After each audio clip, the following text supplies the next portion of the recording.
శ్రీ మాత్రే నమః. లలితామాత భక్తులందరికీ నమస్కారములు. అందరూ బాగున్నారా? ప్రతిరోజు లలితా సహస్రనామాలను ఇంట్లో చదువుతున్నారా లేదా వింటున్నారా? వీడియోస్ చేయడం చాలా లేట్ అయిపోయిందండి. కొన్ని ప్రాబ్లమ్స్ వల్ల గ్యాప్ వచ్చింది, క్షమించండి. నేను ఇదివరకు లలితా సహస్రనామాల్లో 63 శ్లోకాలు వాటి అర్థాలను చెప్పాను కదా. ఇప్పుడు 64వ శ్లోకం దాని అర్థాన్ని కూడా చెప్పుకుందాం. అదేమిటంటే, సంహారిణి రుద్రరూపా తిరోధానకరీశ్వరి సదాశివానుగ్రహద పంచకృత్యపరాయణ.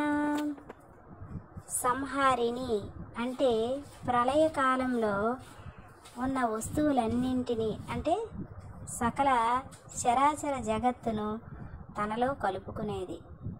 రుద్రరూప అంటే రుద్రుని రూపాన్ని ధరించినది అమ్మ ప్రళయకాలంలో సృష్టి స్థితి లయ కారణాలు ఉంటాయి కదా, అందులో లయము చేసేటప్పుడు అందరినీ, సమస్త చరాచర జగత్తును అమ్మ తనలో కలుపుకుంటుందట.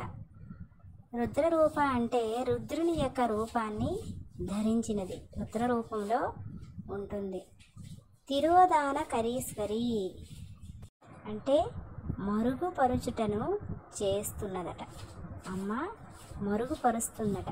తిరోధానకరీశ్వరి అంటే మరుగుపరుచుటను చేయనది అని అర్థం. సదాశివానుగ్రహద. సదాశివ అంటే సదాశివుని స్వరూపము అమ్మ సదాశివుని పతివ్రత కదా, సదాశివుని స్వరూపము కలిగి ఉంటుంది. అనుగ్రహప్రద అంటే అనుగ్రహాన్ని ఇస్తుంది. అమ్మ తన యొక్క అనుగ్రహాన్ని ఎల్లవేళలా మన వైపు కురిపిస్తుంది. పంచకృత్య పరాయణ. పంచకృత్యములు అంటే సృష్టి, స్థితి, లయ, తిరోధాన, అనుగ్రహం అనే 5 కృత్యాల యందు అమ్మ ఆసక్తిని చూపుతుందట. ఈ విధంగా అమ్మని ఈ 64వ శ్లోకంలో ఈ విధమైన నామాలతో కీర్తించడం జరిగింది.